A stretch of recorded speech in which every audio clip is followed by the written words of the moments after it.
قرآن حکیم کے بارے میں سوال ہے کہ قرآن بھی اولی الالباب کو بار بار مخاطب کرتا ہے اور آپ بھی عقل پر بہت زور دیتے ہیں، آخر یہ عقل ہے کیا؟ میں نے اور اللہ نے مل کے پلان بنائی ہوئے بادشاہ صاحب کے what I understand about God is کہ اللہ نے اپنی جتنی تخلیقات بھی پیدا کی ہیں اس میں اس نے سب سے حسین عقل کو کہا ہے، اور کہا جب انسان نے اللہ نے عقل کو تخلیق کیا تو کہا مجھے چل کے دکھا، پھر عقل نے چل کے دکھائے، پتہ نہیں کیا نرت دیکھے اللہ نے، کیا انداز دیکھے کہ پروردگار عالم نے تبسم فرمایا اور کہا میں نے کیا خوبصورت چیز تخلیق کی ہے، اور جب اس کو حسن میں افضلیت دی اور پھر اس کو سوچا میں دوں کس کو، پھر اس نے کہا اِنَّا عَرَضْنَا الْأَمَانَةَ عَلَى السَّمَاوَاتِ وَالْأَرْضِ فَأَبَيْنَا وَأَشْفَقْنَا مِنْهَا وَحَمَلَهَا الْإِنسَانُ، پھر میں نے کہا زمین و آسمان کی مخلوقات بھائی کوئی ہے جو میری اس خوبصورت نعمت کا حق ادا کرے، اور سارے بھاگ گئے کیونکہ نعمت بھی ملتی تھی، کچھ خطرات بھی تھے، تو جب خطرات دیکھے تو سارے بھاگ گئے، وَحَمَلَهَا الْإِنسَانُ، انسان آگے بڑھا اور اسے اٹھا لیا۔ اللہ زیر لب، مجھے خیال آتا ہے کہ زیر لب مسکرایا ہوگا جب انسان نے یہ خطا کی ہوگی، اور زیر لب اسائڈ میں کہا، سامنے نہیں کہا ورنہ بندہ اسی وقت چھوڑ دیتا، ایک طرف ہو کے کہا انہو کان ظلوما جہولا، بڑا ظالم اور بڑا جاہل ہے یہ، اس بیوقوف نے سوچا ہی نہیں اور اتنی بڑی امانت اٹھا لی۔ تو خواتین و حضرات، ظالم و جاہل کے ہمیشہ ہی غلط معنی کیے گئے۔ جاہل وہ ہے جو رسپانسبلٹی کو ادا نہ کر سکنے کے باوجود اٹھا لے، جیسے انسان اس قابل نہیں تھا کہ عقل کا بوجھ اٹھاتا، وہ اٹھا لیا۔ اور ظالم وہ ہے جس نے دوسروں کے ساتھ تو چاہے انصاف، اپنے ساتھ بے انصافی کر گیا۔ تو سمپل ٹرانسلیشن یہ ہے کہ he overestimated himself and underestimated the job۔ اب آپ اگر خدا کی انہو کان ظلوما جہولا کی مثال آج کے دن دیکھ لیں، 6.5 ارب انسان خدا سے دور، ایک آدھ ارب عادتاً یعنی ولایتاً جداً اور بالکل مجبوراً خدا کے ساتھ ہے۔ ان میں سے کتنے یہ ساتھ نبھاتے ہیں اللہ جانتا، ہم جانتے ہیں۔ یہ عقل اتنی پیاری تھی اللہ کو کہ اللہ نے کہا اے عقل جب میں نے تجھے پیدا کیا تو دوں گا تو تیرے سبب دوں گا، چھینوں گا تو تیرے سبب چھینوں گا، جو مجھے چاہے گا تیری وجہ سے چاہے گا، جو مجھ سے دور ہوگا تیری وجہ سے دور ہوگا۔ اب خواتین و حضرات، اگر اتنی امپورٹنٹ چیز تھی عقل، تو دیکھنا یہ ہے کہ بلائنڈ فیتھ کدھر گیا۔ بلائنڈ فیتھ کیا ہے؟ اللہ کے نزدیک انسان کا سب سے بڑا گناہ ہی بلائنڈ فیتھ ہے۔ معاف کیجئے گا، ہم میں سے اب بھی بڑے کہتے ہوں گے میں تو اللہ پہ آنکھیں بند کر کے یقین رکھتا ہوں، مگر اللہ اس کو بالکل اپریشیٹ نہیں کرتا۔ ان شر الدواب عند اللہ صم بکم الذین لا یعقلون، بدترین جانور اللہ کہتا ہے میرے نزدیک وہ ہیں جو عقل استعمال نہیں کہ۔ معاف کیجئے گا، جب عقل کی بات ہو تو یہ ضروری نہیں کہ عقل اعلیٰ ترین لوگوں کی ہوتی ہے، وہ ارسطو اور افلاطون مراد نہیں ہے، بلکہ جلوہ بقدر ظرف، جلوہ بقدر ظرف نظر دیکھتے رہے، کیا دیکھتے ہم ان کو مگر دیکھتے رہے۔ یہ تو عقل کا اپنا ظرف ہے، ہر بندے پہ اتنا امتحان لاگو ہے جتنا اس کی عقل ہے۔ اور آپ دیکھیے تو صحیح کہ قبر میں ایک سوال سب کے ساتھ کیوں؟ امانت کی ادائیگی کا تقاضا سب کے ساتھ کیوں؟ اگر امانت اللہ کو سمجھنا ہے اور اگر سارے انسان ایک عقل کے نہیں ہیں تو پھر most of the people should tell God کہ یا اللہ ہم میں عقل تھی نہیں اتنی، ہم میں سمجھ اتنی، پھر تو ہم سے کیوں سوال پوچھتا ہے؟ مگر یقین جانیے کہ اگر خدا نے کسی اور انسان کو کوئی اور صلاحیت بخشی ہو یا نہ ہو تو اپنے عرفان کی سعادت اور اپنے آپ کو جاننے کی ایک سطح معرفت ضرور رکھی ہے، اسی وجہ سے وہ سوال سوال کرتا ہے من ربوں کا من نبی کا، اسی وجہ سے وہ سوال کرتا ہے۔ خواتین حضرات، پہلے ایک ضروری بات تھی کہ ہم لوگ تو، میں اہل حدیث کو کسی وقت بہت اپریشیٹ کرتا ہوں، انہوں نے پہلے اذان دے کے ہم تو پڑھ کے آ گئے نماز۔ ہو سکتا ہے کہ آپ میں سے کچھ نے نماز نہ پڑھی ہو، تو طریقہ کار تو یہی ہے کہ تھوڑی تھوڑی جا کے پڑھ لیں آپ، اور ہم بیٹھے ہوئے ہیں چونکہ ہم تو پڑھ آئے ہیں نماز، سچی بات یہ، اسی لیے آپ کو 3:30 بجے کا ٹائم اس لیے رکھا تھا کہ کتنے اچھے لوگ ہیں جو پہلے وقت میں اذان دے دیتے، ہم پڑھ کے آ گئے ہیں، باقی باتیں چلو نہ مانو نا ان کی، نماز میں آسانی تو وہ دے دیتے ہیں جی۔ اب آپ مسئلہ یہ ہے کہ جن حضرات نے نہیں پڑھی وہ ساتھ ساتھ چلے جائیں، پڑھ کے واپس آ جائیں۔ ہم نے اب مغرب پہ اس کو اختتام پذیر کرنا ہے، کیونکہ as a matter of rule ہم رات میں جا نہیں سکتے، اور کچھ حالات کی وجہ سے بھی، کچھ سیکیورٹیز کی وجہ سے بھی، اس لیے ہم نے مغرب سے پہلے اس کو ختم کر دینا ہے، مغرب تک ختم کرنا۔ Now that we have done our job, we are relaxed، مگر کچھ لوگ جو نماز پڑھنی ہے وہ ضرور جا کے پڑھائیں ماشاءاللہ۔ صحیح ہے۔ یہ سوال ہے کہ بندے کو کیسے پتہ چلے کہ اللہ تعالیٰ اس سے راضی ہے، اللہ تعالیٰ کا فضل کیسے تلاش کیا جائے؟ فَاذْكُرُونِي أَذْكُرْكُمْ وَاشْكُرُوا لِي وَلَا تَكْفُرُونَ۔ اللہ تعالیٰ نے ایک 2 قانون بنائے ہیں، اگر آپ کے علم میں ہو تو پھر آپ کو یقین ہوگا کہ اللہ آپ سے راضی ہے۔ ایک قانون میں کہتا ہے، وہ کہتا ہے کہ ما یفعل اللہ بعذابکم، مجھے کیا پڑی ہے کہ عذاب کروں، مجھے کیا پڑی ہے تمہیں تکلیف دوں، مجھے تو کوئی ایسا مرحلہ درپیش نہیں ہے، میں نے کسی سے بدلہ تھوڑی لینا ہے۔ خدا تو کہہ رہا ہے ما یفعل اللہ بعذابکم، مجھے کیا پڑی ہے کہ تمہیں تکلیف دوں، عذاب کروں، ان شکرتم وآمنتم، اگر تم مجھے یاد کرنے والے اور مجھ پہ ایمان رکھتے ہو تو تمہیں عذاب نہیں ہو سکتا۔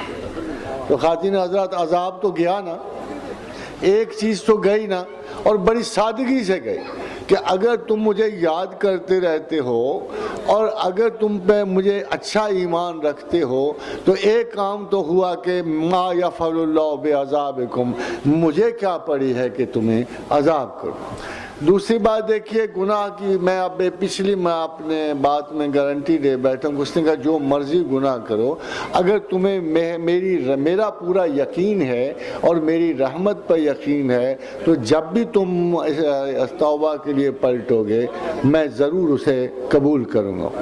تیسری بات یہ ہے کہ فَاذْكُرُونِي أَذْكُرْكُمْ وَاشْكُرُوا لِي وَلَا تَكْفُرُونَ، کہ تم مجھے دیکھو، یہ بہت آگے کی بات ہے، یہ نہیں کہ تم اسے یاد کرو، اس نے کہا کہ تم مجھے یاد کرو میں تمہیں یاد کروں، تم مجھے یاد کرو میں تمہیں یاد کروں گا، وَاشْكُرُوا لِي، میرا شکر ادا کرتے رہو، میری یاد میں رہو، وَلَا تَكْفُرُونَ، اگر اس میں کفر نہ آیا، انکار نہ آیا تو میری تمہاری محبت قائم رہے گی، یہاں بھی زمین پر بھی اور زمین کے بعد بھی۔ سب سے بڑا اگر اصول نکالیں نا ہم خدا کی رضا کا، محبت کا، رضامندی کا، تو وہ یاد پروردگار ہے، وہ اللہ کی یاد ہے، وہ تسبیح الہی ہے۔ اگر آپ فرائض کے بعد فَإِذَا قَضَيْتُم مَنَاسِكَكُمْ، جب تم حج کے مناسک ادا کر لو، فَاذْكُرُوا اللَّهَ كَذِكْرِكُمْ آبَاءَكُمْ، ایسے یاد کرو جیسے آباء و اجداد کو کرتے ہو، جیسے اپنے پیاروں کو کرتے ہو، او اشد ذکرا، ذرا زیادہ، کہ مجھے یہ احساس ہو کہ تم ہر چیز سے بڑھ کر مجھ سے انس اور پیار رکھتے۔ اللہ تو یہ پیار و محبت کی باتیں کرتا ہے، آپ سزا کی وہ کام باتیں کرتا ہے، سزا کا تو وہ ذکر بڑا کم کرتا ہے، اہل کفر کے لیے کرتا ہے، نہ ماننے والے ہوں۔ آپ لوگوں کو اس کا کیا پرابلم ہے؟ میں نے تو یہ بھی حدیث پڑھی ہے، لوگ کہتے ہیں آپ رجایت پسند ہو، کہ میری امت کو عذاب نہیں ہے، میری امت کو جو سزا ملنی زندگی میں ہی مل جائے گی، اس لیے اپنی صحتیں سلامت رکھو زندگی میں، اور اپنے آپ کو ہر اس قدم سے بچاؤ جو کسی وقت خدا کی رضامندی کو الٹیمیٹلی لے جائے۔ اسٹے بیک، ارے رہو، حدود پوری نہ کرو، قطع نہ کرو، ارے رہو، انجوائے کرو اللہ کی محبت اور دوستی، زمین پر بھی سرفراز ہو، جنت میں بھی ممتاز ہو۔ شکریہ پروفیسر صاحب. سر یہ دو تین دوست یہ جاننا چاہتے ہیں کہ کیا انسان کی فطرت کو کسی طرح ڈھونڈا جا سکتا ہے؟ یہ کس طرح ممکن ہے؟ ڈھونڈا جا سکتا ہے یا تبدیل کیا جا سکتا ہے؟ جی ہاں، میں نے آپ سے عرض کی کہ ہم تبدیلی کے لیے کس کی طرف دیکھتے ہیں. حدیث رسول مکمل ہے، بڑی واضح ہے کہ فرمایا کہ اگر کوئی کہے کہ احد پہاڑ سونے میں بدل گیا ہے تو مان لینا، اگر کوئی کہے کہ کسی کی فطرت بدل گئی ہے تو نہ ماننا. اب اس حدیث کے ہوتے ہوئے فطرت کا بدلنا ناممکن ہے، مگر ناممکن کو ممکن کرنے والی صرف اللہ کی ذات ہے. اور جب آپ خشوع و خضوع تو بڑا پرانے لفظ ہیں، مگر جب اخلاص و محبت سے آپ اللہ کی طرف رجوع کرتے ہو تو وہ یقیناً آپ کی فطرت کو آپ کے لیے سہل بنا دیتا ہے اور اس کو آپ کے لیے مصیبت کا باعث نہیں بننے دیتا. شکریہ سر. جاننے والے یہ جاننا چاہتے ہیں کہ ایک مرتبہ آپ نے یہ فرمایا تھا کہ اسپیس میں ایسی ٹریجیکٹریز ہیں جن کے ذریعے فرشتے آسمان پر چڑھتے اور اترتے ہیں، انہیں اللہ نے ذی المعارج کہا ہے. برائے کرم اس کے بارے میں کچھ بتائیے. خادم صاحب، میں جب امریکہ گیا تو میرے ذہن میں لفظ کوریڈور مجھے اچھا لگتا تھا، ایسے اٹکا ہوا تھا. تو وہ ایک پروفیسر صاحب آئے جو ہیڈ آف ڈپارٹمنٹ تھے ریلیٹیوٹی اور کوانٹم کے. بات چیت شروع ہوئی تو میں نے کہا میرے یقین کے مطابق ایسے ضرور کوریڈورز موجود ہیں کہ جن سے آدمی آسانی سے گزر کے اللہ تک پہنچ سکتا. تو میرا خیال یہ ہے کہ یہ کوریڈورز کس لیول پہ ہیں، یعنی طبیعیاتی لیول پہ ہیں یا مابعد طبیعیاتی لیول پہ ہیں، یہ کس لیول کے مجھے نہیں پتا، مگر مجھے یقین ہے کہ کوئی فریکوینسی کی ایسی لہر موجود ہے کہ میرے منہ سے بات نکلتے ہی اللہ اسے لے لیتا ہے اور اللہ سے نکلے تو میرے دل میں آ جاتی ہے. تو یہ فریکوینسی میں نے اس کا نام کوریڈورز رکھا. تو اس نے مجھے کہا کہ professor we are not using this term as corridor, we use it as stairs. تو اس نے کہا کہ ہم اسے کوریڈورز نہیں کہتے، اسٹیئرز کہتے ہیں. اور ایسے ہی ہم نے بڑی اسٹیئرز ایسی ڈسکور کی ہیں کہ جو کائنات میں بہت جلدی فاصلے طے کر لیتے ہیں. ایک کی وہ مثال مجھے بتا رہا تھا کہ زحل میں جو ٹریجیکٹری ہم نے ڈسکور کی ہے ہم 8 منٹوں میں وہاں پہنچ سکتے ہیں بشرطے کہ ہمارے اسباب ہوں. تو which was too less a number. تو اصل میں جب میں واپس آیا تو میں قرآن پڑھ رہا تھا تو مجھے بڑی حیرانی یہ ہوئی کہ خدا بند کریم اپنے آپ کو سیڑھیوں والا کہتا ہے. یعنی میری ٹرم رومانٹک تھی اور لٹریری تھی اور اللہ نے سائنٹیفک ٹرم استعمال کی، ذی المعارج کہا کہ میں سیڑھیوں والا ہوں. اور آپ کو یاد ہوگا کہ معراج کے دن جب رسول اکرم صلی اللہ علیہ وسلم بیت المقدس سے بڑھے تو فرمایا میرے لیے سیڑھی لائی گئی، اور لفظ یاد رکھیے لائی گئی، یعنی ادھر بائی فورس بائی طاقت. کوئی ایسے پروسیجرز موجود ہیں آسمانوں میں کہ جو متحرک ہیں، جو لائے جا سکتے ہیں، جو اٹھائے جا سکتے ہیں، کہ جن میں داخل ہو کے تو انسان جو ہے کائنات بالا میں کسی نہ کسی جگہ پہنچ سکتا ہے. پھر جب میں آیا تو ایک سائنسدان نے مجھے مثال دی، وہ مثال آپ کو دکھا دیتا ہوں. تو اس نے کہا کہ اگر ہم کاؤنٹنگ میں دیکھیں تو یہ فاصلہ اس فاصلے سے بہت زیادہ ہے اور there is no possibility to reach یہ جہاں میرے انگوٹھے ہیں. بٹ if the universe اس طرح راؤنڈ ہو جائے، الیپٹیکل ہو جائے، تو یہ دونوں انگوٹھے اس جہاں ملیں گے تو یہاں اگر سوراخ کر لیا تو کتنا قریب ہوگا. اگر اس کو اس صورت میں جوڑ لیا جائے جب یہ یہاں کھلے ہوئے ہوں گے تو اس سے میکسیمم ڈسٹنس، مگر جب اس کو الٹا کے اگر کائنات کی یہ صورت بن جائے تو یہ دونوں اتنے قریب ہوں گے کہ پلک جھپکنے میں ایک دوسرے میں آ جائیں. Perhaps within universes maybe there are many shapes, many forms which can always join one end to the other end. اور یہ اللہ کے علم میں ہے. شاید اب انسانوں کو اس کا تھوڑا بہت سراغ ملنا شروع ہو گیا ہے because they are getting more convinced کہ یونیورس میں اسٹیئرز موجود ہیں جو فاصلوں کو بالکل ختم کر دیتے ہیں. مگر وہ کہتے ہیں وہ ہاتھی میں جو کیا نا لنکا میں جو چھوٹا وہ بھی 52 گز کا ہو سکتا ہے، جو چھوٹی سی سیڑھی ہو وہ بھی کو 1 ملین لائٹ ایئرس کی ہو، اس کو آپ کیا کر سکتے ہیں؟